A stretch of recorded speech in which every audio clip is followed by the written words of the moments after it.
Assalamualaikum warahmatullahi wabarakatuh. Bismillahirrahmanirrahim. Bismillah, alhamdulillah, wassalatu wassalamu ala rasulillah Sayyidina Muhammad ibn Abdillah wa ala alihi wa ashabihi wa azwajihi wa dhurriyyatihi wa ahli baitihi wa man tabi'ahum bi ihsan ila yaumil qiyamah. Para alim, para ulama, para kiai, khususnya pengurus Jamaiyah Nahdlatul Ulama MWC Pajaraan ya, Sukomulyo dan seluruh Banom yang saya hormati Pak Camat, Pak Kapolsek, Pak Ramil, para kiai yang hadir, yang saya hormati dan saya sayangi Kepala Desa Sukomulyo.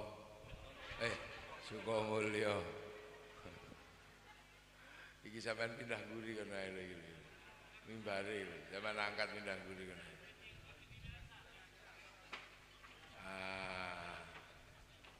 Timbangane sing sana bingung delok.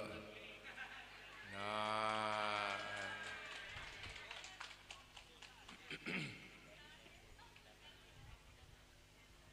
Ketua PCNO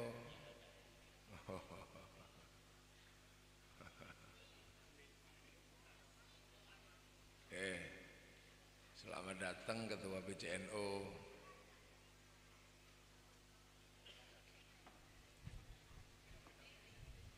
Wis sono mukeh ngompol kasih minum banyak. Monggo para hadirin wal hadirat yang berbahagia, alhamdulillah ini merupakan utang janji sebenarnya. Utang janji saya sama Laksono ini. Mana tadi si gendut tadi itu? Udah kamu jangan kemana-mana, Sor. Waalaikumsalam. Saya sini, saya ini utang janji sama Laksono ini. Kamu pulang, saya bilang. Kamu pulang terus jadi kepala desa.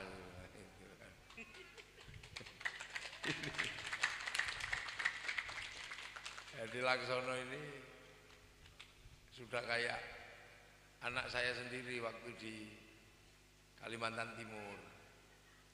Kamu itu gendut. Pulang. Kamu jangan di balik papan terus, jangan di Kutai Timur, pulang. Ngabdilah. Nanti setelah ngabdi pergi lagi gak apa-apa, saya bilang. Tapi manusia hidup masa gak pernah punya pengabdian kepada masyarakat. Kamu pulang. Kalau syukur-syukur jadi kepala desa gitu. Nanti kalau kamu jadi kepala desa, tasakuran atau entah apa namanya, tak datangi tempatmu. Nah ini akhirnya sampai lah ini. Saya juga nggak percaya kalau dia bisa jadi kepala desa waktu itu. Ini tidak pede. Gus, saya itu jarang pulang. Nanti jangan-jangan sudah tak dongani nanti jadi kamu. Akhirnya tuh saya dikabari saya jadi kepala desa, Gus. Tapi waktu saya nggak ada, Son, ya terserah nanti sak kobere gitu, sak sempete. Akhirnya ya alhamdulillah sempet. Sekarang sekalian peringatan, semoga COVID nggak datang lagi kan, itu aja. Para hadirin wal hadirat yang berbahagia. Jadi kenapa waktu itu saya suruh dia kalau bisa kamu jadi kepala desa, karena ini pengalamannya banyak. Karena di sana ngurusi bupati, kadang ngurus kadang ngurusi wali kota, kadang ngurusi gubernur, kadang ngurusi ya pemimpin-pemimpin di Kalimantan Timur. Nah kamu sekali-sekali ngurusi orang kampungmu. Masa orang gemuk nggak ada gunanya di kampung. Mau pulang, alhamdulillah pulang dan diterima, dan masyarakat Sukomulyo tidak lupa pernah punya warga yang namanya Sulaksono ini. Dan alhamdulillah ini sekaligus menyongsong 1 abad Nahdlatul Ulama. Nahdlatul Ulama ini sesuatu yang mesti disongsong untuk diingatkan kembali bahwa kita ini punya organisasi yang hari ini semua orang kaget. Kok ada organisasi dengan pengikut di atas 100 juta itu? Apa itu? Orang pada bingung nyari itu kan. Organisasi Islam dengan pengikut di atas 100 juta itu terbesar di dunia. Itu ndak ada selain NU. Tapi begitu orang nyari NU kaget. Kok kadang bentuknya ndak kayak umat Islam yang lain. Umat Islam yang lain itu kan jubahan. Ini ndak ada yang jubahan, kadang malah jubah dipotong. Nah, tadinya jubah kan, jubah itu baju syar'i, terus sama santri dipotong, potongannya namanya sar'un. Ya kan, nah, orang Jawa kan nggak punya huruf ain, punyanya monggo botongo, maka sar'un jadi sarung, saruan jadi sarungan itu kan. Jadi bentuk-bentuknya ini memang berbeda. Mencari sosok namanya Nahdlatul Ulama, ya yang dicari ulama. Begitu masuk cari ulama di NU nggak ketemu, ketemunya kiai. Loh kok kiai? Oh berarti ulama di NU itu disebut kiai. Begitu mempelajari kiai, ada kiai yang lain. Ternyata ada nama Kebo, Kiai Slamet. Ada nama keris, Kiai Sengkelat. Ada tombak, Kiai Pleret. Kok ini kadang kalau orang tidak ngerti. Nah ini mengingatkan kita apa? Mengingatkan bahwa Islam itu masuk ke sini beradaptasi dengan caranya orang yang ada di Nusantara beradaptasi. Islamnya masih utuh, nggak ada yang hilang. Islam itu kan 6 sama 5. Jadi waktu Rasulullah ditanya mahwal Islam sama mahwal iman, itu jawabannya tegas Rasulullah. Mahwal iman antuk minabillah. Ini kan iman kepada Allah semua kan. Wa malaikatihi, iman pada malaikat. Wa kutubihi, ya percaya, bahkan kitab di Indonesia orang hafal paling banyak. Orang hafal Quran kan paling banyak di Indonesia. Wa kutubihi wa rasulihi, iman sama rasulnya. Wal yaumil akhir, iman pada hari kiamat. Jadi orang sini utuh. Cuman kiamat kalau di NU kan nggak terlalu banyak dibahas. Yang sering bahas kiamat itu Hizbut Tahrir. Dikit-dikit bahas kiamat, dikit-dikit ngeramal kiamat. Ini tanggal 15 bulan Ramadan, hari Jumat, nanti ada asteroid nabrak bumi. Semua orang takut. Akhirnya jual kebun, jual apa, diserahkan pada panitia hari kiamat. Nggak jadi.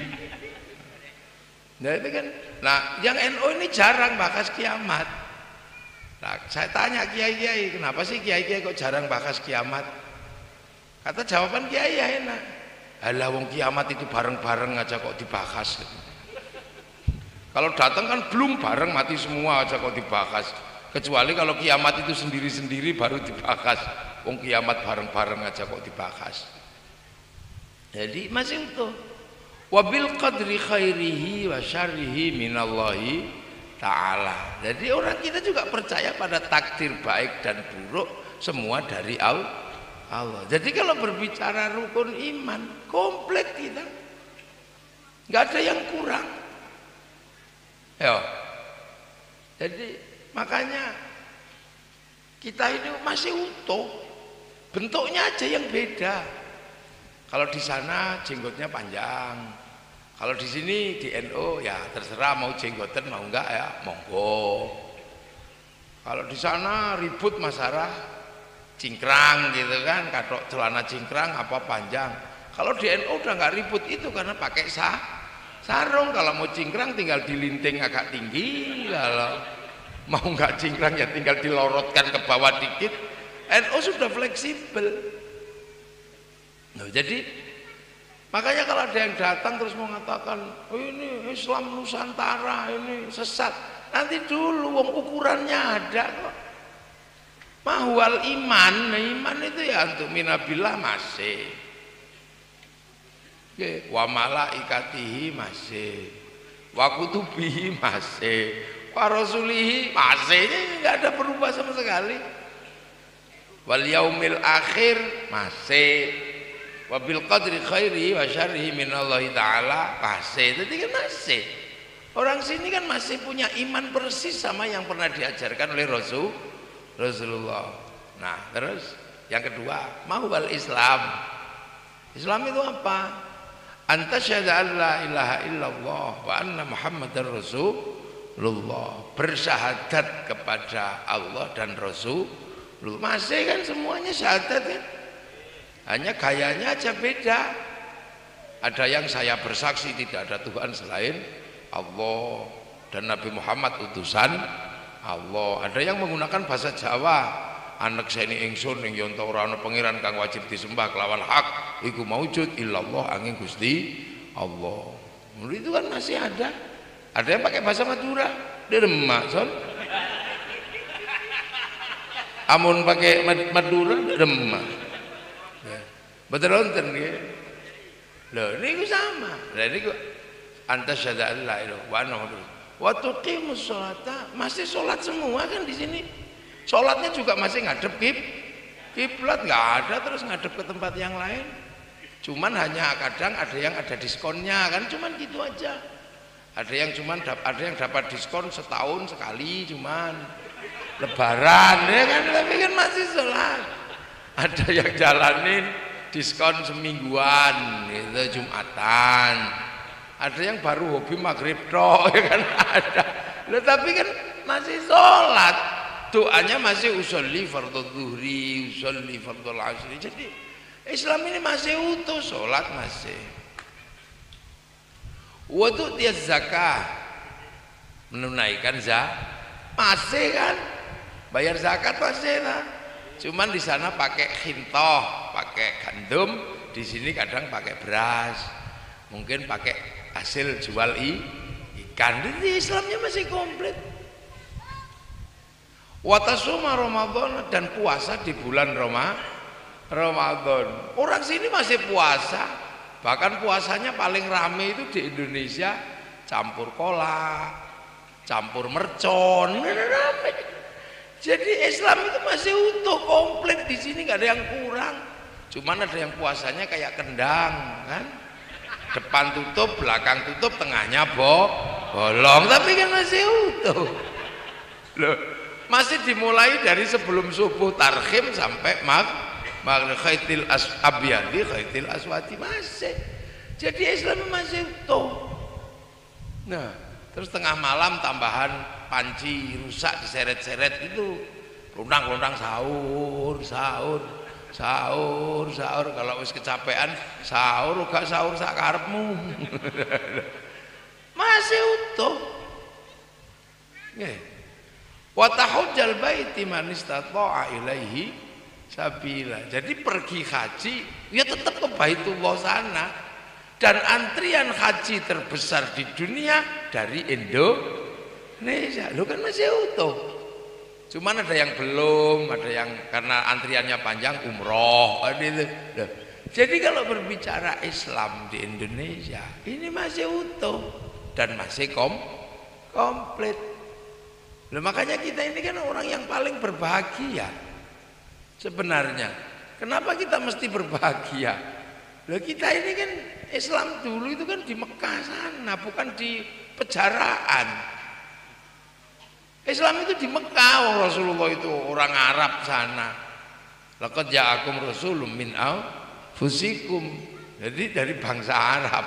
Kalau sebelumnya kan bangsa ini Bani Israel. Jadi kalau baru Nabi Muhammad itu bangsa Arab. Makanya Nabi Muhammad itu orang Arab. Yang percaya dan nggak percaya pertama ya orang Arab. Makanya sahabat itu yang namanya Abu Bakar, Umar, Utsman, Ali karena teman Rasulullah itu ya di Arab sana, belum orang pejarakan. Jadi makanya nggak ada sahabat namanya Sulaksono itu ya nggak ada. Nggak ada son. Masih di sana. Terus Islam ini kan bergerak dari Mekah ke Madinah. Nah dari Madinah ditunggui sama Rasul. Nah ditunggui sama Rasul, Rasul nunggui. Nah namanya juga manusia kan lama-lama meninggal. Nah setelah meninggal ditunggui sama sahabat. Nah itu baru pergi keluar kemana-mana. Ada yang dibawa ke Afrika sama sahabat Salman, sak rombongane. Sahabat Bilal pulang ke Afrika. Nah ada yang dibawa oleh sahabat Sa'ad bin Abi Waqqas pergi ke Cina, dakwah di Cina. Ada yang bahkan dibawa oleh panglima perang Tariq bin Ziyad pergi ke Eropa. Ada yang bergerak ke Rusia. Jadi setelah ditinggal Rasulullah, Islam itu bergerak kemana-mana. Gak cuman ke Indonesia, semua bergerak. Cuman setelah sekian ratus tahun, ini ada yang aneh. Anehnya di mana? Semuanya berhenti. Semua berhenti. Yang ke Rusia ya berhenti mentok, hilang hampir. Yang ke Afrika ya berhenti mentok, nggak bergerak. Yang ke Cina mandek, nggak jalan. Yang ke Eropa habis itu sampai masjid aja jadi gereja. Tapi yang bergerak ke Indonesia berubah. Berubah apa? Berubah menjadi gerakan, berubah menjadi kekuatan muslim terbesar di dunia ada di Indonesia. Ini yang kadang kita nggak mikir gitu loh. Jadi Islam itu setelah Rasul itu bergerak ke semua negara, tapi semuanya berhenti, macet, nggak jalan. Tapi yang bergerak ke sini, yang ketemu orang pesek-pesek kayak kita ini, tiba-tiba berubah menjadi kekuatan muslim terbesar di dunia. Orang haji paling banyak di sini, masjid paling banyak di sini, orang hafal Quran paling banyak di sini, orang sholat paling banyak di sini. Loh itu, loh ini kan sebuah kebanggaan bahwa kita menjadi celengannya Rasulullah di zaman akhir, menjadi kaum muslimin yang paling jauh dan paling banyak. Makanya kadang saya heran tiba-tiba ada orang mengatakan kita Islam di Indonesia tertindas. Ditindas sopo? Kita dikriminalisasi. Dikriminalisasi apa sih? Wong kita ini yang terbesar. Malaysia itu loh, ngaji sampai jam 10 malam udah digerebek sama pemerintah Malaysia. Di sini ngaji Subhanul Muslimin itu sampai subuh gini-gini juga nggak ada masalah. Kusafet itu ada kembang api, ada apa paling enak di sini nih. Sampai subuh itu udah apa-apa. Loh itu makanya kita ini hari akhir-akhir ini harus ingat bahwa setelah Islam ini bergerak ke semua negara, di sini yang paling maju, paling tumbuh subur dan komplit, gak ada yang kurang. Tasawufnya utuh, kalamnya utuh. Di tempat lain mandek. Makanya di sini itu nggak usah heran Nggak ada orang dablek tuntas itu di sini, nggak ada. Gayanya aja dablek. Begitu usia 45 diem-diem masuk masjid, itu khas orang Indonesia, gayanya doang. Gayane tok, baweling dawablek banting kertu koyo arep sampai mati banting kertu. Nanti ndak diem-diem udah 40 naik udah mulai pakai sarung. Nah, di masjidna, Kak. Loh, ini fenomena yang luar biasa. Karena apa? Ini benar-benar negeri yang diidam-idamkan dan dibayangkan menjadi masa depan Islam. Tidak ada negeri kayak kita ini. Makanya jangan heran. Jadi kita ini punya sebuah sistem di mana sistem ini membuat kita ini semakin hari semakin maju. Orang beragama semakin baik dan semakin banyak. Contoh aja paling sederhana, dan itu ada di NU. Orang zikir itu hanya di NU yang punya kemungkinan untuk semua orang bisa zikir. Kenapa? Karena zikirnya bunyi. Kalau yang lain kan kalau zikir kan diem. Kalau NU zikir, wah berisiknya luar biasa. Loh akhirnya apa? Nah yang bodoh-bodoh yang nggak bisa zikir kan lama-lama denger. Nah setelah sekian lama denger, lama-lama menirukan. Makanya semua orang akhirnya bisa zikir karena NU punya zikir bunyi. Nah coba kalau tidak ada NU terus zikirnya cuma diem gini. Lah itu yang bodoh-bodoh sampai kiamat kurang 2 hari ya nggak bisa zikir itu nah. Terus yang sering punya pengajian itu NU. Yang penting datang aja. Kalau denger ya nanti manusia dapat hidayah dari kuping karena denger. Lah tapi kalau ngaji terus tidur, berarti kupingnya nggak ngaji, mulutnya nggak ngaji, wong tidur. Tapi selagi duduk di tempat pengajian, bokongnya kan bokong ngaji. Jadi kalau dihisap nanti mana yang ngaji? Mulutmu nggak ngaji, telinga nggak denger. Nah terus ngajimu di mana? Di bokong, ya Allah.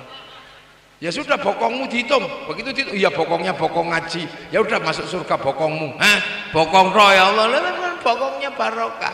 Nah itu kalau daerah nggak ada. Ya itu loh. Nah ini sesuatu yang luar biasa. Makanya alhamdulillah sampean dapat ulama-ulama yang kemudian mau ngajari dengan cara Nahdlatul Ulama. Nah itu makanya ya sampai di kampung-kampung diurus semua sama orang NU itu. Orang belum lahir udah diurus, ngapati, mitoni, udah diurus. Begitu lahir diurus lagi, walimatu tasmiyah, akikoh, sampai caranya ngubur hari-hari aja diurusi sama NU itu. Nanti kemudian orang kecil diurus lagi, Rodotul Atfal. Yang lain itu mulai ngurusi itu kalau lagi anak kecil baru diurus. Tapi kalau NU belum lahir udah diurusi, tingkeban apa sudah diurusi, semua udah komplit. Sampai kemudian yang lain berhenti. Begitu menjelang mati dilepas gitu aja.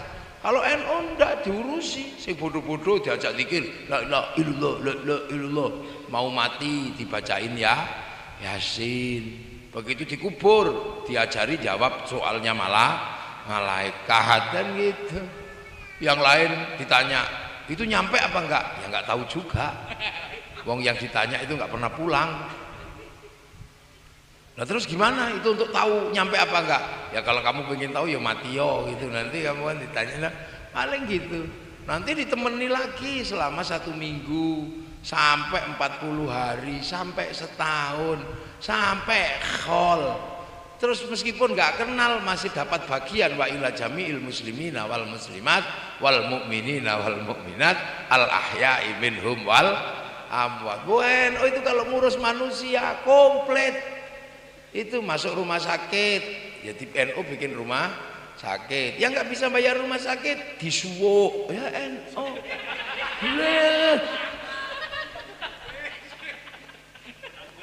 Loh iya kan? Nah, yang Pak Polisi, TNI ini kan punya pistol, punya bedil, jadi aman. Nah terus kalau santri nggak punya pistol, kemudian punya raja, cekep, cekep. Jadi utuh komplit. Kalau yang sini masuk rumah sakit karena mencret, ya gini masuk nggak usah tuh gitu. Sulaksono mau nyalon kepala desa, bilang nggak punya uang. Saya nggak punya uang mau nyalon kepala, tak suwuk. Tak kasih jimat. Nah, apakah cara-cara seperti itu memang apa ya? Ada gitu dan perlu ya, memang zamannya seperti itu.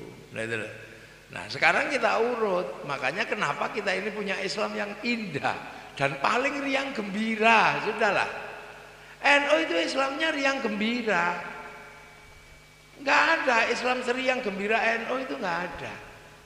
Yang lain Islamnya itu nggak riang gembira, serem. Lihat kuburan takut musyrik, lihat akik takut musyrik. Ada orang tingkepan bid'ah, takut semua. Solawatan pakai gini-gini nih NU. NU itu Islamnya paling riang gembira. Nah orang riang gembira itu biasanya umurnya dawa. Makanya NU itu umurnya panjang sampai 100 tahun, sampai apa dan tambah banyak. Yang ribut-ribut ya cepet mati. Tahu-tahu ditangkap polisi, jadi teroris itu. Nah Islam di Indonesia ini paling riang gembira, paling seneng. Islam di Suriah sekarang itu mau pengajian gini takut diruket, pergi Jumatan takut diledakkan masjidnya. Syekh Ramadan Al-Buti itu ulama besar di Suriah meninggal gara-gara dibom di dalam masjid. Libya ini tembak-tembakan. Iran Irak persoalan Syiah Sunni nggak selesai sampai sekarang. Kampungnya saya Jamaluddin Al-Afghani, pendiri pan-islamisme namanya Afghanistan. Sekarang itu hanya persoalan jenggot sama persoalan celana cingkrang. Itu tembak-tembakan, itu dipimpin Taliban itu.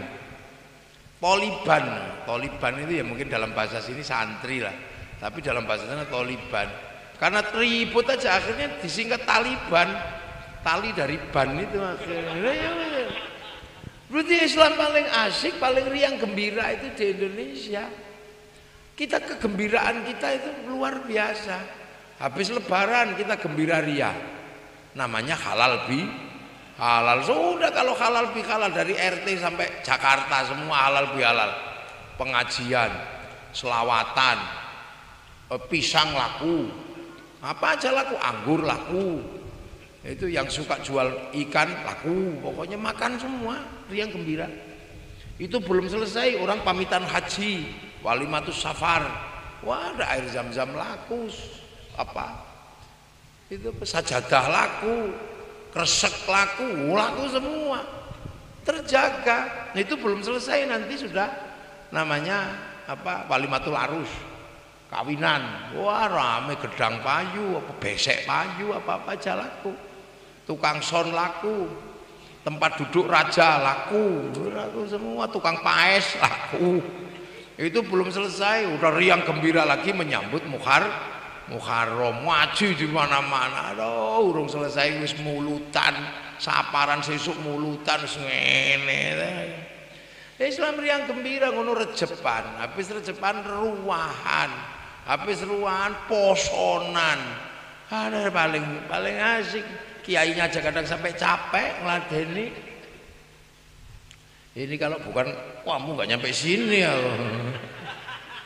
Kalau bukan Sulaksono itu, wah di mana sih Son kampungmu itu? Deket jalan raya Gus.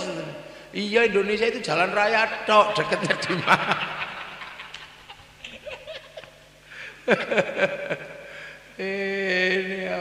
ini Laksono ini.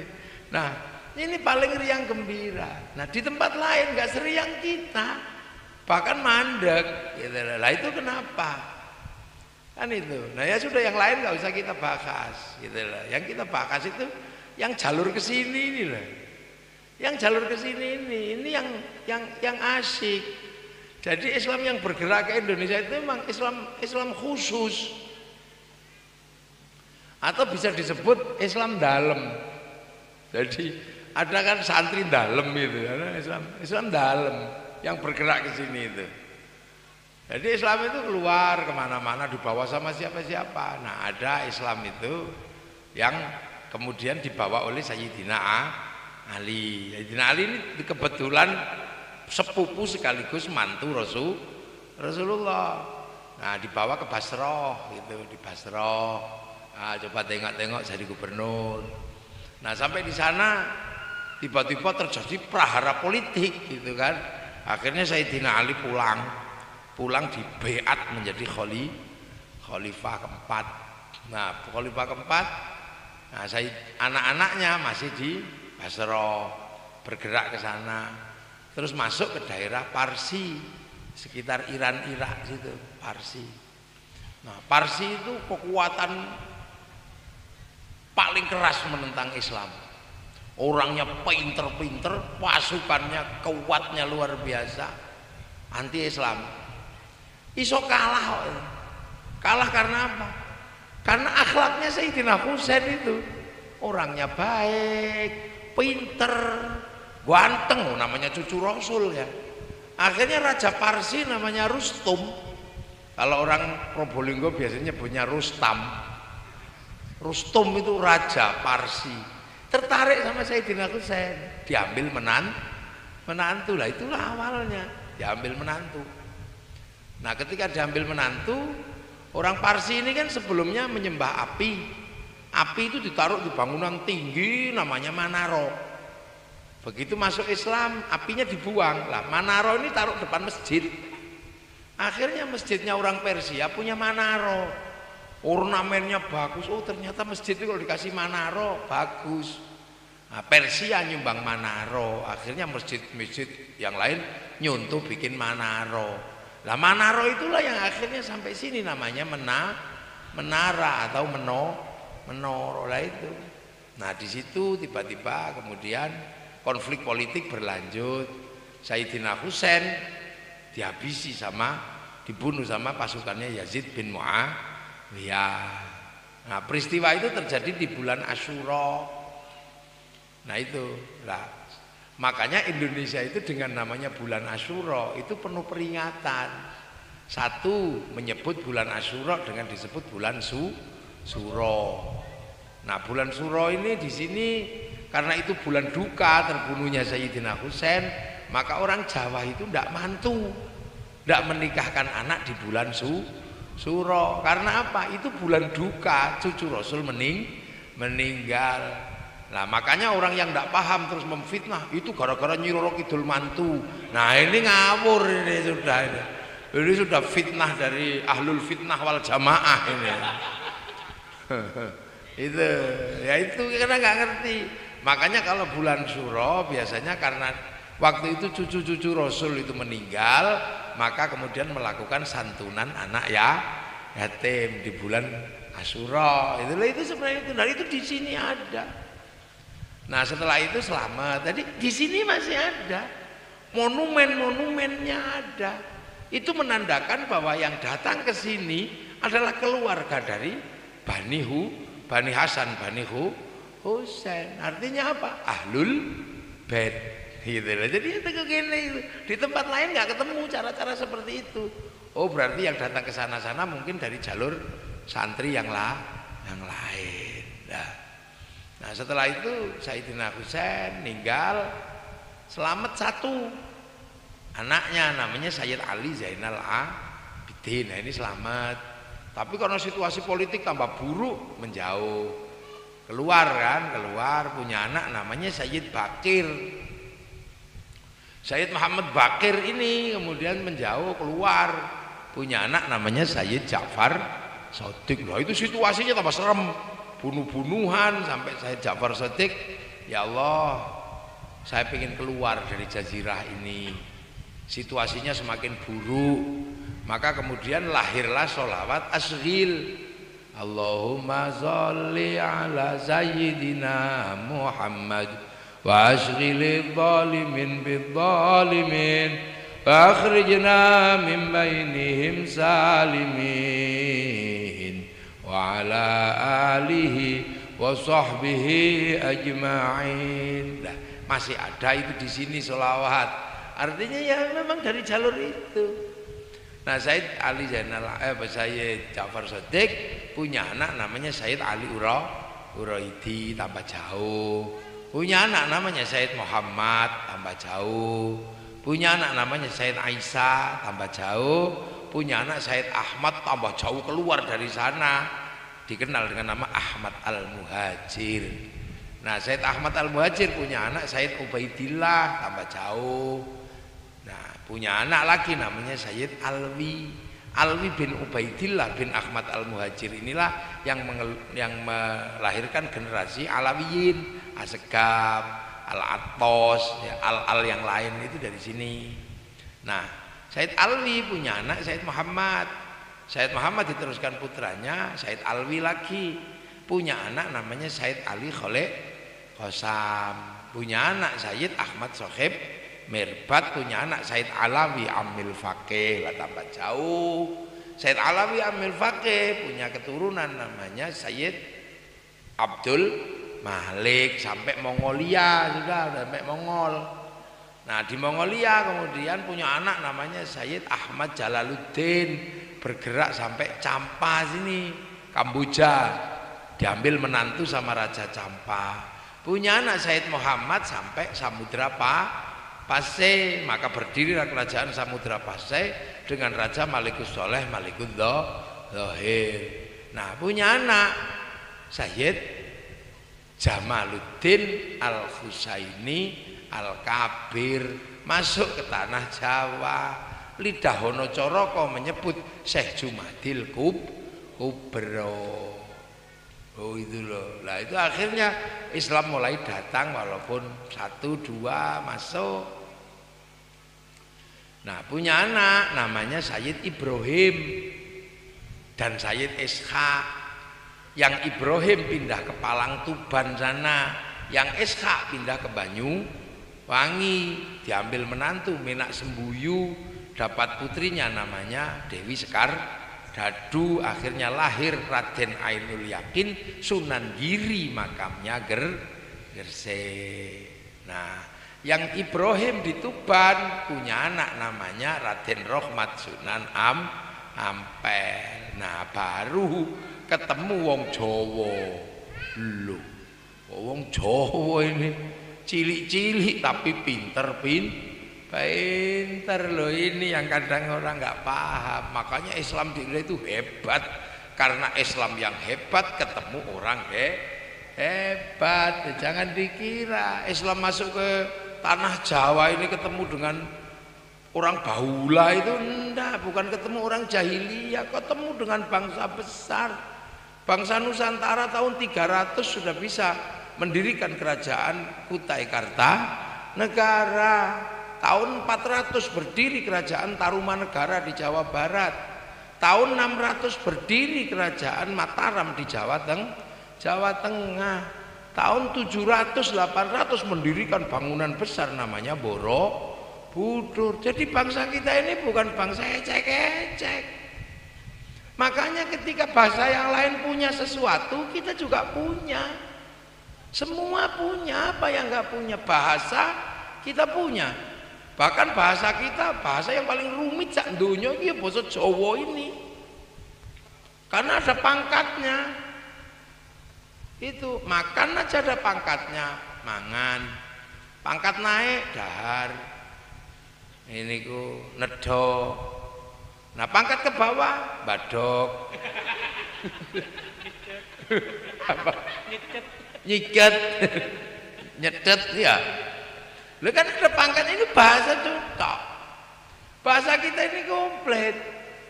Turu, bahasa naik sare, tilem, nendro. Ke bawah ada micek, ndekok. Loh, ini dunia yang paling komplit. Makanya ngaji itu paling enak sebenarnya bahasa Jawa, karena komplit. Penuh komplit bahasa Jawa itu. Ngaji pakai bahasa Indonesia itu nggak komplit karena bahasa Indonesia itu masih kalah tua sama bahasa Jawa. Kunduran truk ngono nggak bisa sudah. Bahasa Indonesia ini apa kunduran truk itu? Kebelakangan truk. Pecirit itu udah nggak ada itu bahasa Indonesianya. Apa? Ayo, kalau mencret kan banyak. Kalau pecirit itu sedikit cerit gitu, nah itu bahasa Indonesianya apa coba? Nah, apa?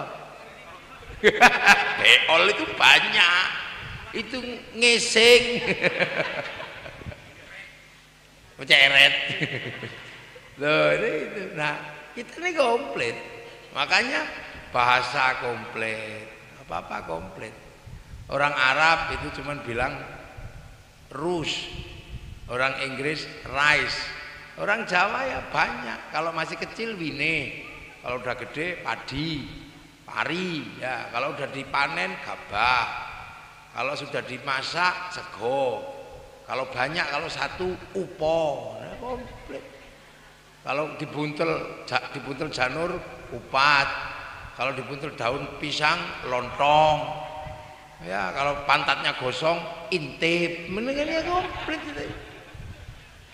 Lo sampean kadang nggak ngerti ini khazanah milik Indonesia. Negara lain nggak punya kayak gini, makanya kita ini indah hidupnya. Makanya karena kita ini dulu bangsa yang besar, makanya sama. Sampai sekarang kita ini apa yang nggak dimiliki oleh bangsa kita?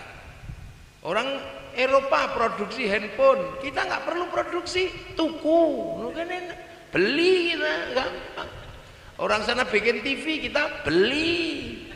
Orang sana bikin pesawat, kita beli. Nggak bisa bikin sound, beli. Enak kok, buktinya semua bisa beli. Pasar ya rame.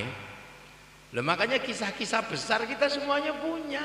Orang Arab punya kisah cinta, Kais dan Laila. Orang Cina punya kisah cinta sampai Intai. Orang Eropa punya kisah cinta Romeo Juliet. Kita punya Andi lu mau punya kok kita kata siapa? Di sana ada kisah ibu tiri yang kejam dalam kisah Cinderella. Kita punya apa? Bawang putih, bawang merah. Di sana ada orang kuat namanya Samson. Kita punya Bantung Bondowoso. Kita punya Joko Tole. Komplit. Di sana ada binatang bisa ngomong, Tom and Jerry. Kita punya kura-kura ninja, punya sana. Kita punya apa? Kancil nyolong di mono, kan kita komplit. Bangsa kita komplit. Makanya kalau kita berbicara dengan bangsa lain itu mengagumi kita, cuman kita nggak pede biasanya. Karena apa? Di antara bangsa-bangsa itu yang paling kecil pesek-pesek kita itu kita. Orang Eropa kan gede besar gitu. Padahal mereka sebenarnya pusing hidupnya itu. Orang Eropa itu pusing, walaupun tinggi besar, rambutnya merah gagah itu, dia pening hidupnya. Karena dalam 1 tahun kehilangan matahari selama 4 bulan, ada musim dingin.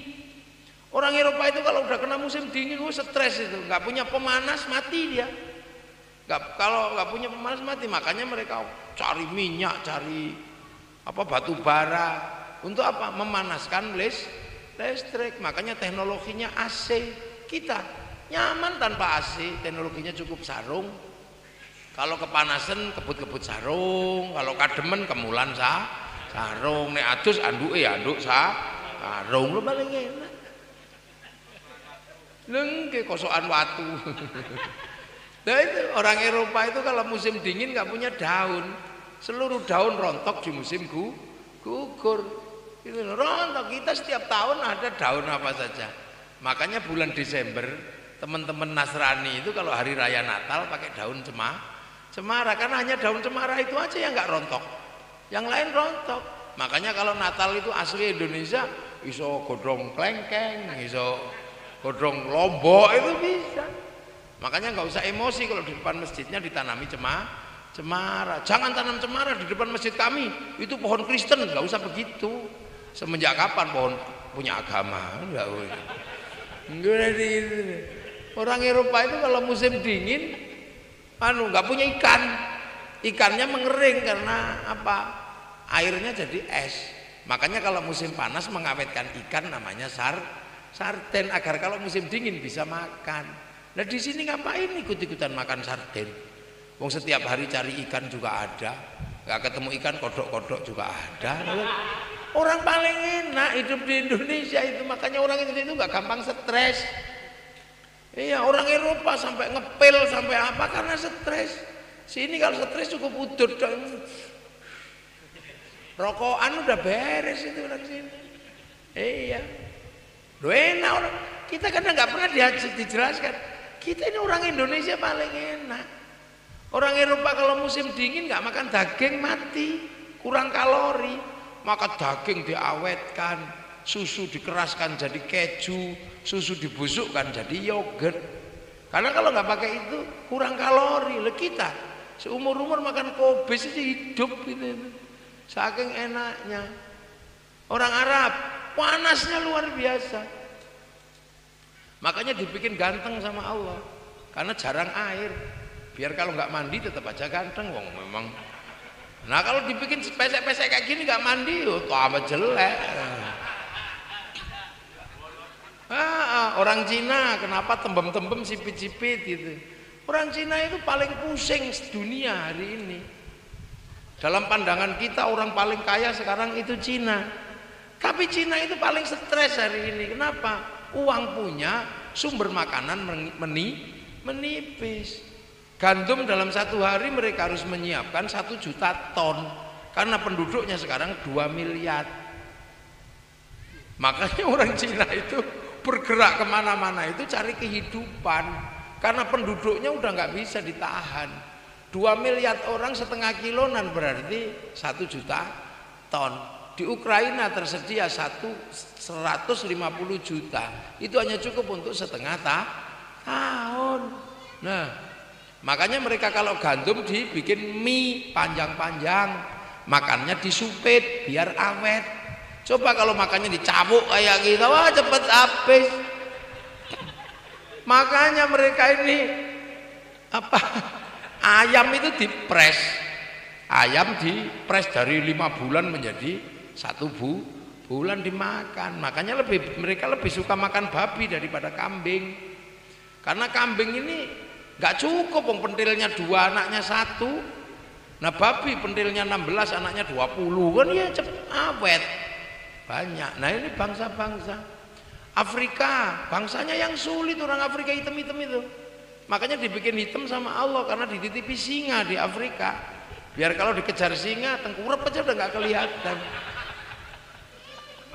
Iya, mereka ini makanannya susah, makannya banyak, tapi persediaan makannya kurang. Makanya sering kelaparan. Nanam jagung dimakan bedet. Bedet Afrika itu gedenya sak mentok, namanya makau. Nanam pisang habis dimakan monyet. Monyet sekali makan sak tandan habis. Karena monyetnya gedenya sak sapi, namanya gorila. Kalau di sini kan monyetnya kecil-kecil itu. Makan rambutan 3 udah kenyang. Di sana nanam apa? Ubi habis dimakan celeng, celengnya banyak. Nanam padi habis dimakan burung emprit. Burung pipit itu banyak di sana, diekspor ke sini satu harganya 30 juta, namanya blackstrut. Nah, itu kan emprit kalau di sana. Jadi dunia ini sedang dilanda ketidaknyamanan semua. Nah bangsa yang nyaman itu ya kita ini. Jam segini pengajian, nanti malam mungkin ada pengajian lagi, besok ada lagi sambil ngantuk-ngantuk gini. Nggak mikir besok makan apa, ngapain dipikir teman-teman besok makan apa. Bangsa yang riang gembira ini bangsa kita. Lah, makanya kemudian bangsa ini kuat. Jadi jangan dikira ketika Islam datang ke sini itu ketemu dengan orang bodoh-bodoh, ketemu dengan orang hebat. Punya kerajaan besar namanya Majapahit, penakluk 2/3 dunia, sampai bayangkan. Makanya semenanjung Korea Selatan ada provinsi namanya Kimhae. Itu sesepuhnya orang dari Majapahit namanya Surowareng. Pas saya datang ke sana saya kaget ketemu kok ini kayak orang Jawa. Pas tak cari ternyata bener namanya Surowareng. Di sana ada. Jadi kita pernah menaklukkan separuh Australia ya pernah. Jadi jangan dikira kita Madagaskar itu termasuk wilayah kita dulu, wilayah Majapahit. Gitu loh. Nah yang kayak gini kan jarang disampaikan, sehingga kadang kita ini merasa bangsa ini bangsa kecil, bangsa jelek, itu terus. Kita lihatlah, semua bangsa ini kan punya kelangenan, punya kerinduan terhadap lagu-lagu. Mestilah orang itu suka nyanyi-nyanyi gitu. Nah orang Eropa itu kalau nyanyi diiringi gitar. Gitar itu buatnya mudah, wong kayu sama tali aja kok, kayu tinggal motong, tali tinggal gelintir. Orang Arab punya alat musik namanya terbang, terbuat dari kayu dan kulit, kayunya tinggal motong, kulitnya tinggal nemplek dari kambing. Tapi orang Indonesia punya alat musik namanya gamelan. Gamelan itu terbuat dari logam. Artinya hanya bangsa yang menguasai ilmu pertambangan yang maju dan penguasaan metalurgi yang mapan mampu membuat alat musik dari logam.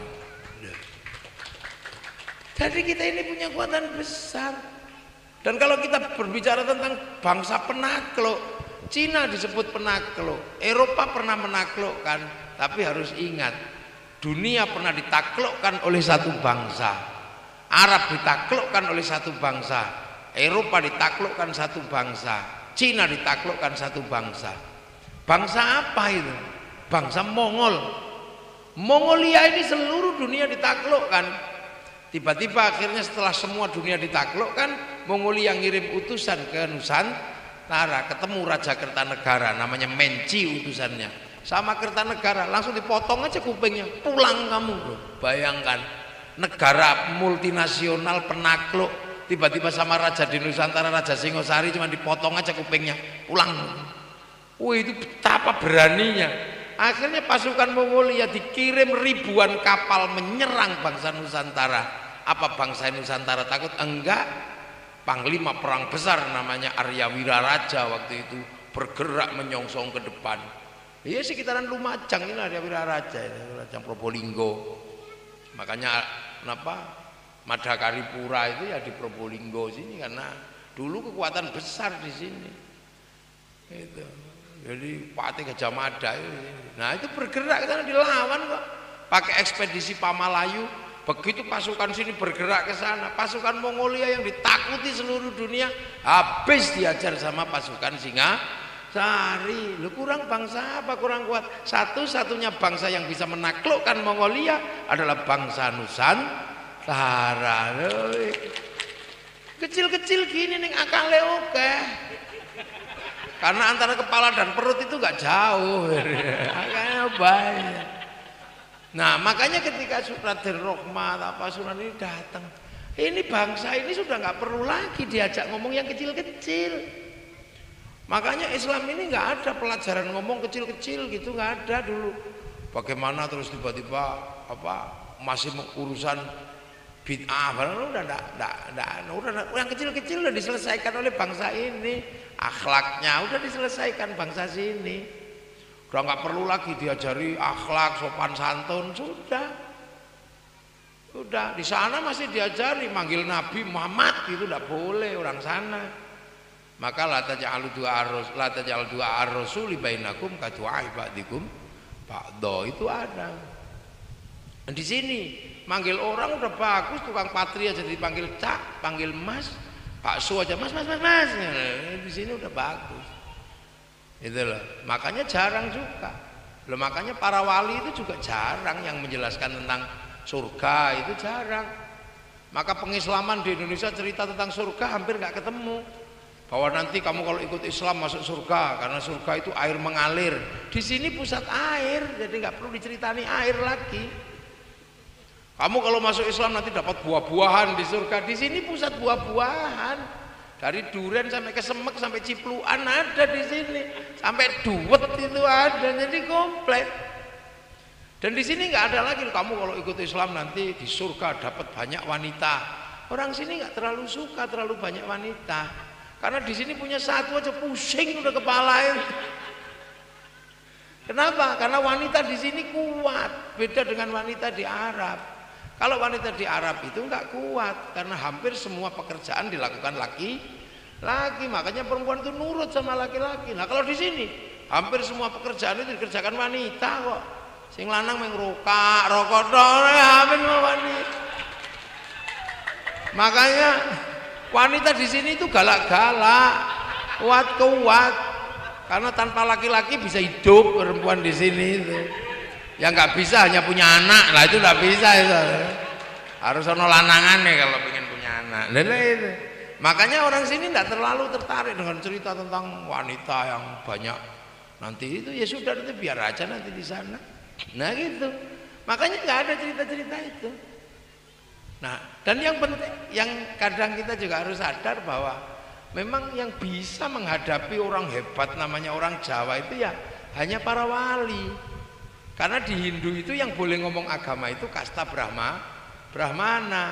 Kasta itu kan ada Brahmana. Ini para ustadz lah itu dalam tradisi Hindu. Di bawahnya ada kasta kesatria, para raja. Nah ini nggak boleh ngomong agama.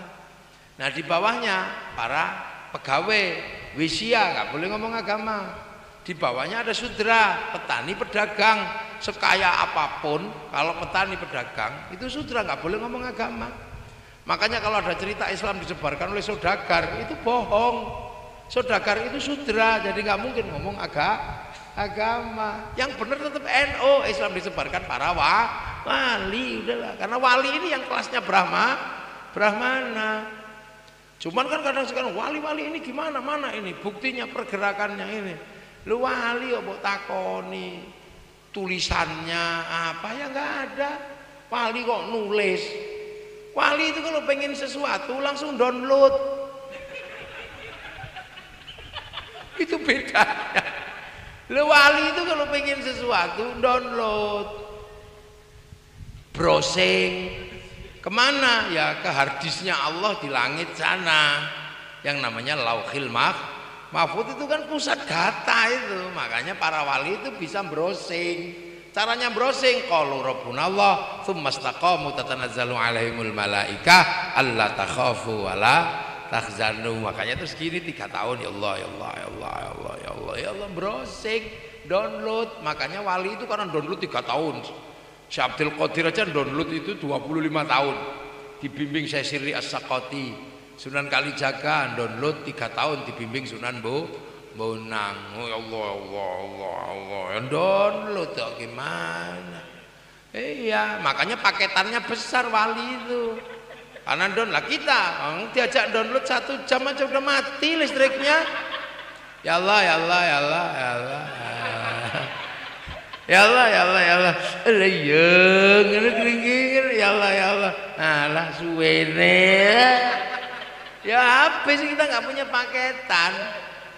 Makanya kita ini kayak handphone yang tidak punya paketan. Padahal pengen kirim gambar, pengen kirim foto, kan handphone itu. Satelitnya mati, sinyalnya lemah. Makanya kalau pengen punya sinyal pergi ke warung, cari wifi gratisan.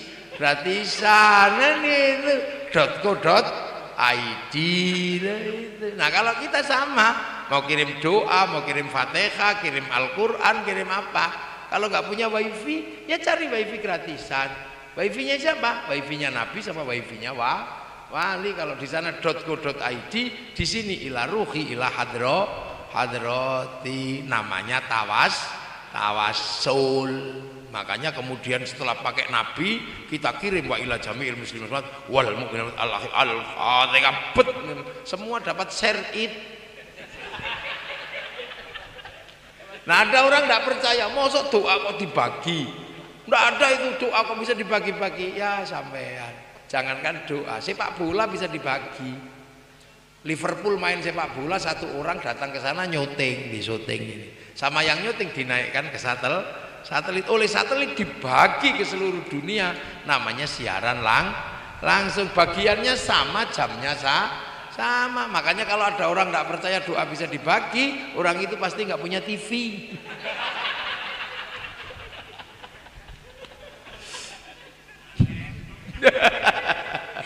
Loh itu ya, makanya wali ini kelas Brahmana. Makanya kemudian wali ini pekerjaannya besar-besar. Karena bangsa ini sudah jadi, sudah mapan, maka bangsa ini tinggal disatukan lagi. Kalau sebelumnya disatukan dengan Bhinneka Tunggal Ika. Lah terus Islam mau menyatukan caranya kayak apa? Ya sudah, biarlah orang yang berbeda-beda ini bisa hidup tentram, saling bertanggung jawab. Makanya tiba-tiba masyarakat yang berbeda-beda ini dititipkan ke Rasulullah, langsung titipkan ke Rasul gitu aja. Kullukum ra'in wa kullukum mas'ulun an ra'iyati. Kalian semua adalah pemimpin yang harus saling bertanggung jawab. Nah, orang seperti itu hidup beda-beda tapi saling tanggung jawab. Ini namanya ra'iyah dalam bahasa Rasulullah. Akhirnya diterapkan aja ra'iyah yang sekarang dikenal dengan bahasa rakyat. Rakyat itu bahasanya Rasulullah, bukan bahasanya PKI. Jadi ra'iyah jadi rakyat. Makanya rakyat itu bisa berbeda-beda tapi iso rukun, saling bertanggung jawab. Beda agama, beda suku, beda bangsa, itu jadi satu, saling bertanggung jawab. Dan itu di sini bisa. Makanya nggak ada orang dengan konsep ra'iyah kok saling mengkafirkan, itu nggak boleh. Karena hidup saling bertanggung jawab. Makanya kiai-kiai sepuh yang NU mana ngafir-ngafirin orang? Nggak pernah.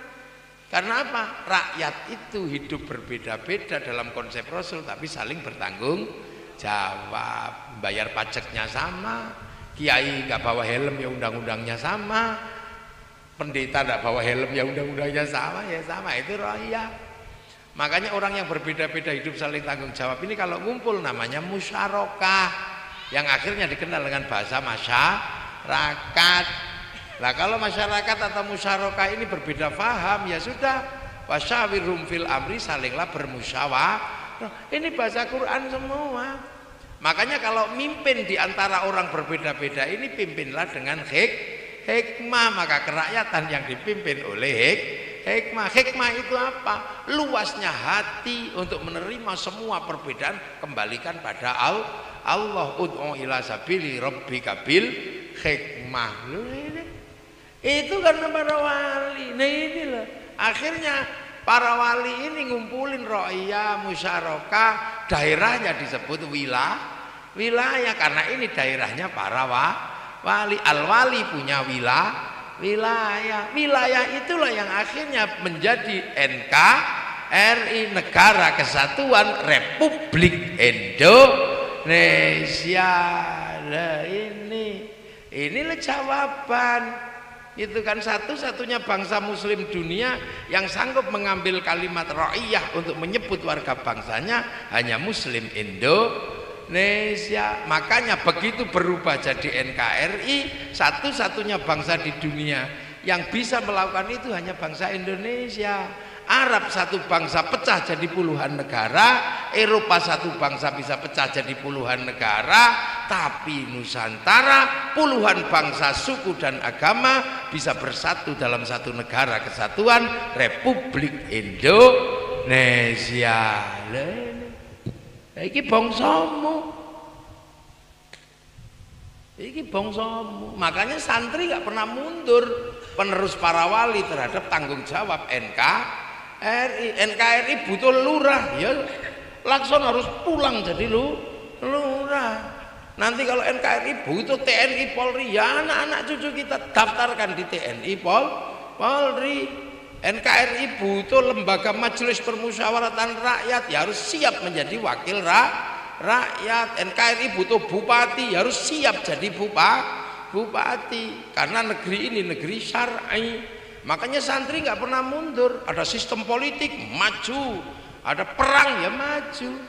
Makanya ketika NKRI dulu butuh merah putih ini, butuh ini aja. Dulu butuh merah putih. Karena kalau NU kan sudah punya bendera NU, ini punyanya orang NU. Kalau dikasih orang Muhammadiyah ya nggak mau itu bendera NU itu. Dikasih nggak mau. Wah itu khusus benderanya orang NU. Nah tapi bahwa Indonesia ini harus punya simbol. Simbol itu merah putih. Tapi Belanda nggak mau agar tidak bersatu. Makanya kalau siapa yang nyebarkan merah putih itu tembak mati. Jadi dulu merah putih yang sekarang harganya 50.000 itu dulu minta nyawa itu. Itu lebih serem dari Nogopertolo itu. Itu lebih serem dari Gunung Kawi itu dulu. Jadi minta nyawa itu merah putih. Makanya di Jogja dan sekitarnya tempat saya sana kalau ngibarin merah putih tembak.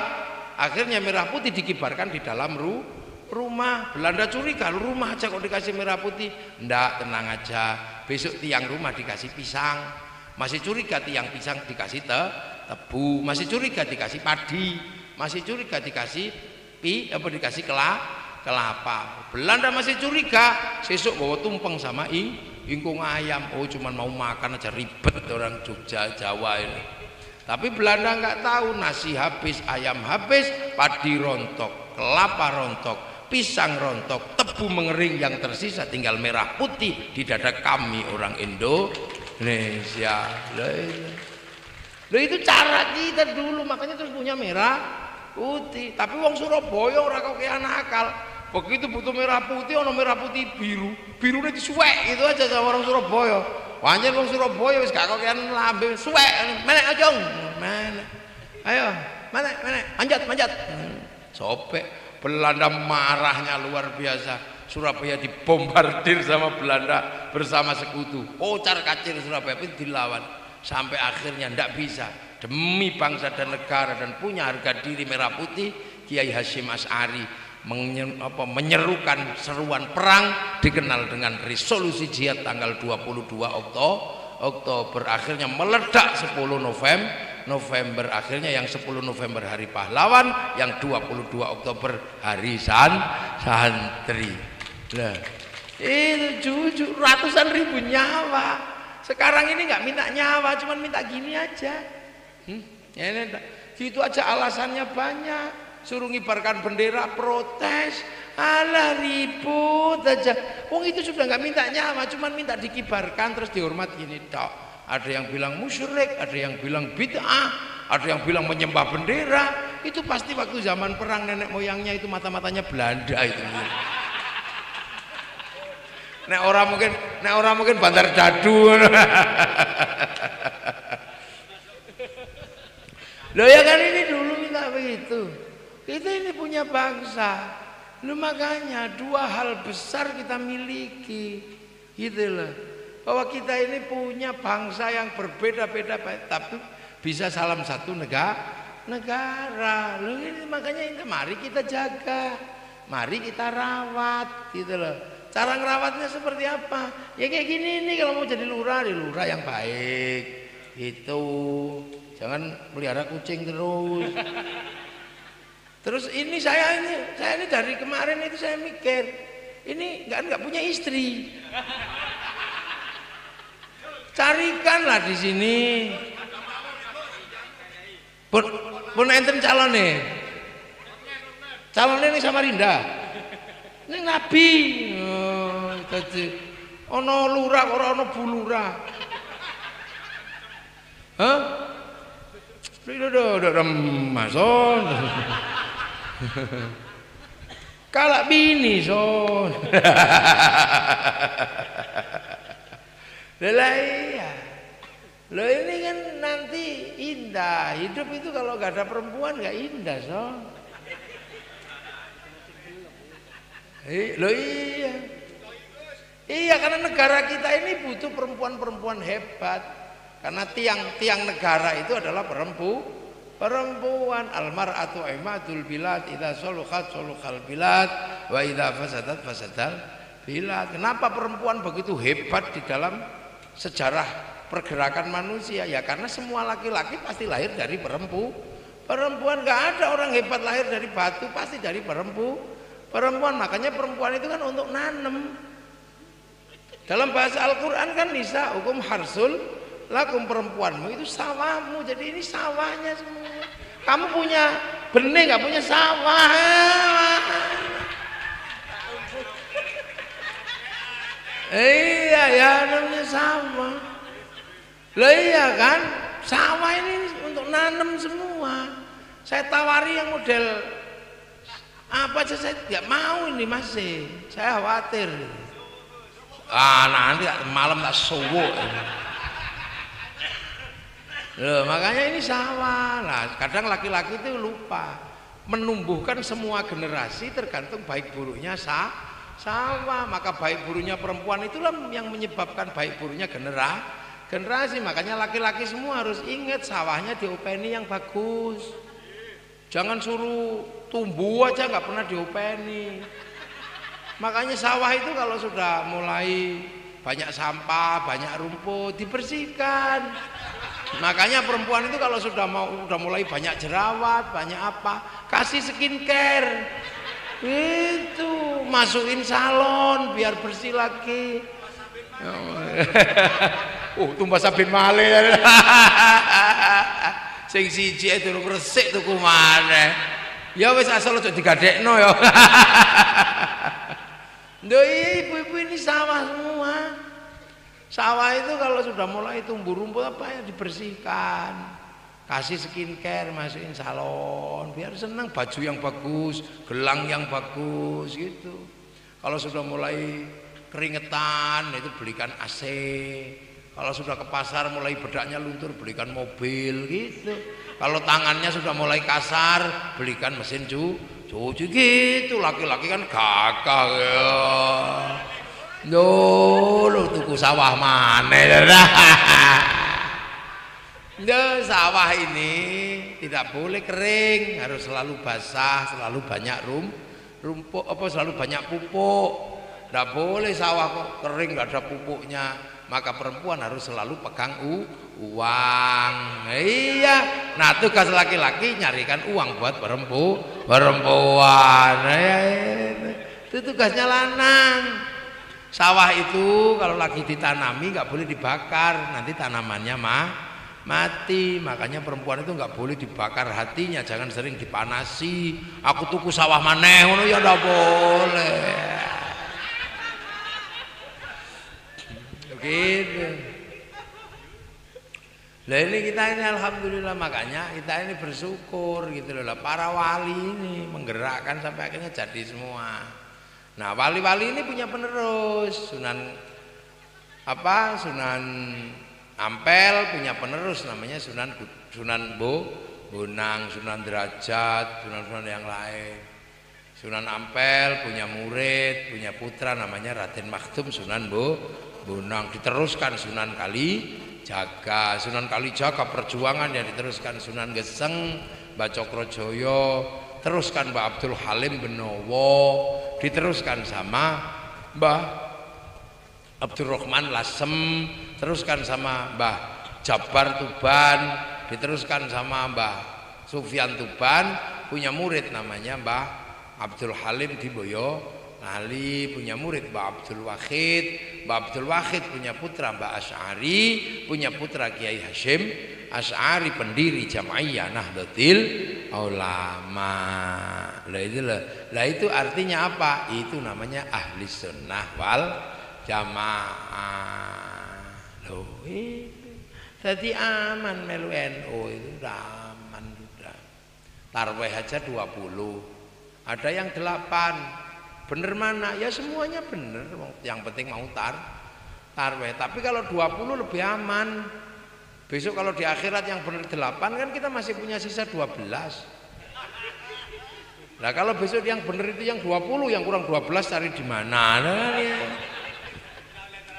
Iya, nah karena santri ini banyak kerjaan, makanya tarwehnya cepat karena habis itu ngaji.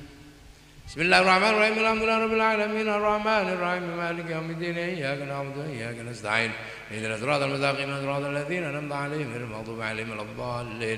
Amin. Bismillahirrahmanirrahim. Yasin. Allahu akbar. Tarweh santri kan cepat. Itu makanya santri ini ahli sunnah wal jamaah. Makanya setiap sunnah pasti pengen kumpul bareng jamaah. Makanya sholat aja kumpul kan. Sampai tidak datang-datang ditunggu ya NU. Zuhur mestinya setengah 12 bisa ditunggu sampai setengah 3. Robbana ya Robbana. Masih nggak datang ya tombo ati. Wong wis pegel ya nambani atine dhewe nggih. Dene kok gak teko-teko baru kiai ini ngamuk diuruki jangan lagi jandal teko. Lho, nggih ngoten niku santri. Selalu berjamaah. Santri itu wong ahli sunnah wal jamaah, tidak pernah meninggalkan jamaah. Ya donga, ya santri tidak meninggalkan jamaah. Dongane bareng bareng kiai ini alhamdulillah, amin. Santri ini amin. Amin. Amin. Nek wis kecapean, amin. Kiai ini paham walhamdulillahirabbil alamin. Liyane sudah nggak pakai jamaah, ndonga ya dhewe, Mbak. Nah ya itu, nah itulah makanya ahli sunnah wal jamaah ini masih komplit ya. Itu. Nah nanti kalau kemudian yang berjamaah doa kok pengen tambah banyak, diajak alun-alun Probolinggo, namanya Probolinggo berzikir, Probolinggo istighosah. Jamaah melu, nggak cuma jamaah pengajian yang datang, jamaah bakul bakso juga datang, jamaah bakul tahu juga datang, komplit semuanya datang. Lah itu namanya ahli sunnah wal jamaah. Akhirnya kebersamaan terjaga, roda ekonomi berputar. Ini sing iso ngene ya. Selawatan ya sama. Ada orang mati ya sak jamaah diajak tengok 3 hari, nanti setahun kumpul semua, terus sak jamaah diajak ziarah makam wali. Akhirnya bis akas laku karena ada ziarah wali bakul bis ya seneng, kabeh seneng. Nek ana NU iku kabeh seneng, semuanya seneng. Sampai di makam wali semua seneng, jualan nasi nyambut tamune wali, jualan kathok yang nyambut tamune wali, sampai copet bisa hidup di makam para wali. Lho hidup nyanten. Pokoknya ana NU donyane ayem dah. Sing liyane makam dewi-dewi plung dah. Lah sampai di makam kan indah kalau sudah di makam, sampai delok neneng makam itu. Rukun Al-Fatihah di sebelah sana sak rombongan. Itu belum selesai, di situ satu bis ngawiti ingsun. Belum selesai satu bis lagi di sudut makam wali. Ibadallah rijalallah aghithuna ajlillah kunu'au lana lillah azanallah bifadlillah. Rukun. Sebelahnya datang lagi la ilaha illallah. Nggak ada yang ribut gantian gitu, nggak ada, semuanya rukun bareng-bareng. Tiba-tiba ada satu yang datang nggak bawa rombongan, anak muda gagah itu rambutnya melidit pakai peci gitu. Semua curiga ini copet apa ya kok sendirian. Ternyata apa? Akhirnya begitu semua ngelihat dia buka jaketnya, buat itu isinya speaker, rombongan dari Pejaraan ditunggu di bis. Rukun. Mana adalah sistem seperti ini itu ada dilakukan oleh orang NU, makanya rukun. Akhirnya orang sini ziarah ke Surabaya, ya pasti cinta tanah Surabaya, wong ada makamnya Sunan Ampel. Ziarah ke Cirebon pasti seneng tanah Cirebon, wong ada makamnya Sunan Gunung Jati. Nah setiap tanah gurunya yang diziarahi akan melahirkan kerinduan dan rasa cinta terhadap tanah-tanah itu. Kalau semua tanah-tanah yang diziarahi di makam gurunya menghasilkan kerinduan dan rasa cinta, itulah bibit cinta pada tanah air. Suruh ngebom ya nggak berani, takut sama makamnya Mbah Ngampel. Makanya teroris yang suka ngebom itu nggak pernah ziarah kubur, gitu aja. Lah kan gitu. Terkiai NU itu enak, dibatasi. Kiainya dibagi 2, ada kiai sakti sama kiai kurang sakti. Kalau kayak saya ini kan kiai kurang sakti, makanya nggak perlu dibatasi, karena bisa dibilang Gus sudah siang, ngono iso. Tapi kiai yang paling sakti itu siapa? Kiai kalau sudah khutbah Jumat itu paling sakti, nggak ada yang berani protes. Kalau udah takallah, kalau tip sudah nggak ada yang berani itu. Makanya kiai yang menang paling mutlak itu kalau sudah khutbah Jumat. Kalau nggak terima ya udah dia diem aja. Protes sudah tidak berani. Makanya biar khotib-khotib ini nggak ngawur, makanya kalau NU suruh pegang tongkat sama baca tek, akhirnya santun itakullah. Mau gini tongkatnya gelundung. Mau ngomel-ngomel teknya lepas disebul kipas angin. Makanya orang kalau khutbah pakai tongkat tenang, santun itakullah. Tapi begitu tongkatnya disebut bid'ah tanpa tongkat, saudara Jokowi. Sampai kalau mau lihat masjid yang kuculuk-kuculuk itu lihat nggak ada tongkatnya biasanya. Oh, kan gitu lagi caranya. Udah betul udah lemah. Engki. Nah itu makanya ini caranya NU. Makanya di mana ada NU aman, semuanya nyaman sudah. Nggak ada NU kok terus bilang protes nggak ada. Makanya kita ini sekarang semakin lama semakin besar. Nah akhirnya itu bisa kita jaga karena kebersamaannya terjaga, roda ekonominya berputar. Akhirnya dua hal yang kita miliki. Yang pertama, bahwa Islam setelah dari Mekah, setelah dari Madinah bergerak ke seluruh dunia, semuanya berhenti. Yang bergerak menjadi muslim terbesar di dunia ada di Indonesia. Yang kedua, semua bangsa punya masalah. Arab satu bangsa pecah jadi puluhan negara, Eropa satu bangsa pecah puluhan negara, Cina satu bangsa pecah puluhan negara, tapi kita puluhan bangsa, suku dan agama mampu bersatu dalam satu negara kesatuan Republik Indonesia.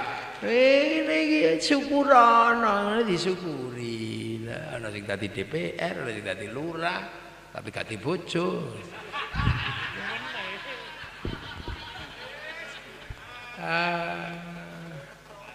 Aduh.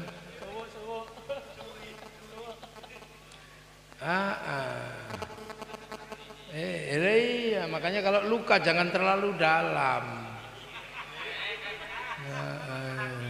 Iya. Tuku sama mana? Ya, amma ba'du. Loh, ini baru mukadimah.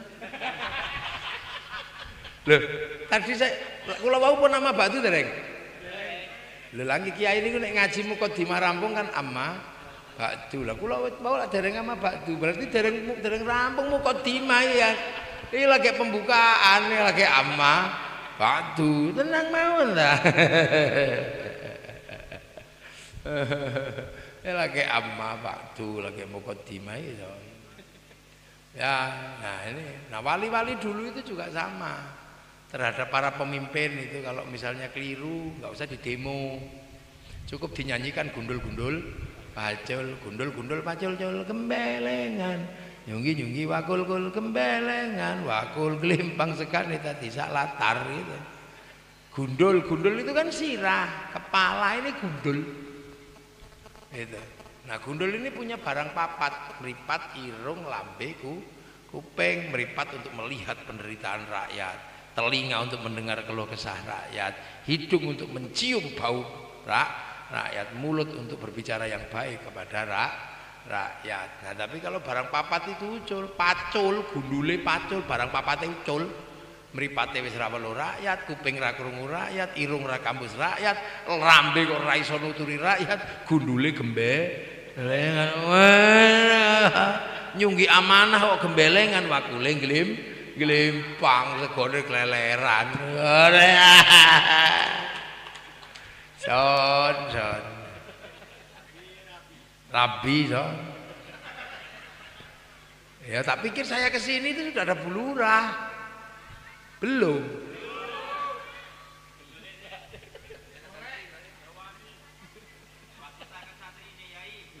Nen? Oh gampang niku. Tapi sing lemu ngene ya angel kan.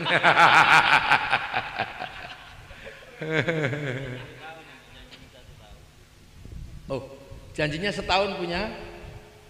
Ada. Belum. Ya Allah, di sini nggak ada.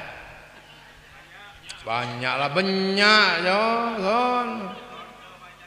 Lah iya ya kalau ndak dapat gadisnya dapat jandanya. Cinta zaman SD mana sih ini? Yang satu kelas sama SD-nya. Wis bojo kabeh. Ya kita doakan semoga nanti yang cepet dapat jodoh lagi, sisian. Ya, sembosan. Mulane aja ngurusi kucing ae. Ini saya kemarin dikirimi kucing 2 itu lah. Walah ya nek orang kalau sudah ngopeni kucing ya lali bojo ya.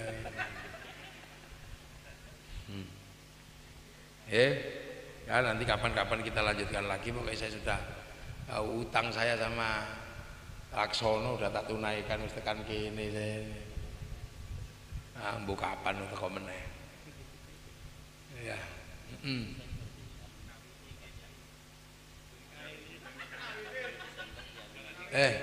20 Desember. Oh ya, insyaallah, insyaallah. Ini pokoknya ini utang sama Laksono udah tak penuhi ini. Tapi kamu utang sama aku belum dipenuhi. Punya istri. Kurang bersenandung kamu. Sore pakai motor keliling, bau yang harum, sweet itu, meneng toh, meneng toh, tidak apa-apa. Tapi jangan sweet yang sudah punya suami. Seneng saya lihat Laksono ini, udah gendut, nggak punya istri. Rumahmu mana? Sebelah mana? Oh sebelah kang ini. Nah, iya. Ini orang besar ini di Kalimantan Timur ini. Bisa mau pulang jadi kepala desa itu gini. Tapi kan nggak mau turun lagi ke kepala desa. Pengen ini DPR, ternyata enggak mau jadi kepala desa. Kalau di sana ini mah dari DPR gampang kalau di sana. Tapi nggak tahu tiba-tiba mau pulang jadi tak suruh pulang jadi lurah mau. Fotonya tapi ada di ada fotonya di kantor kelurahan. Ada. Foto bulurahnya enggak ada.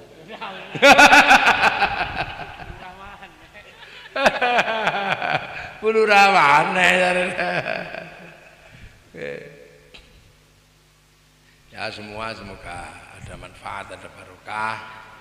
Desa Suko Mulyo bener-bener suka kemuliaan, mulya ya. Umumnya punya keturunan yang soleh-solihah dan husnul khotimah. Al-Fatihah. Iyyaka na'budu wa iyyaka nasta'in. Shiratal ladzina an'amta 'alaihim ghairil maghdubi 'alaihim waladdallin. Amin. Bismillahirrahmanirrahim. Alhamdulillahirabbil alamin. Hamdan na'imin hamdan syakirin hamdan yuwafi ni'amahu yukafi'u mazidah. Ya Rabbana lakal hamdu kama yanbaghi li jalali wajhikal karim wa 'azimi sultanik. Allahumma iftah 'alaina fathal 'arifin bi hikmatika wa ansur 'alaina rahmatak wa dzakkirna wa nasina dzikra ya Allah ya Allah. Wa bihaqqi rabbana nas'aluka min dzurriyyati bi wa'din ghairi dzijarin 'inda baitikal muharram. Rabbana liyuqimus salata faj'al 'abdan nasi tahwi ilaihim warzuqhum minats thamarati wa yashkurun ij'al auladana dzurriyyatina min al-'ilmi khair al-ibadatu wa rasulul qiyamah ya baina ummatina masyayikhina wajidna wajid masyayikh sallallahu alaihi wasallam Allahumma arhamhum wa ba'd Allahumma taghfir lana Allahumma ij'al qabr mutabarrid jinan Allahumma la ilaha illallah muhammadur rasulullah bi aqdil manil jilal rabbil radiyatan mardiyah wa tukhli fi ibadihi wa jannati rabbana atina fid dunya hasanah wa fil akhirati hasanah wa qina adzabannar sallallahu ala sayyidina muhammadin walhamdulillahi rabbil alamin. Al-Fatihah. Inna an'amta 'alaihim ghairil maghdubi 'alaihim waladdallin. Amin. Assalamualaikum warahmatullahi wabarakatuh. Allahumma shalli ala sayyidina Muhammad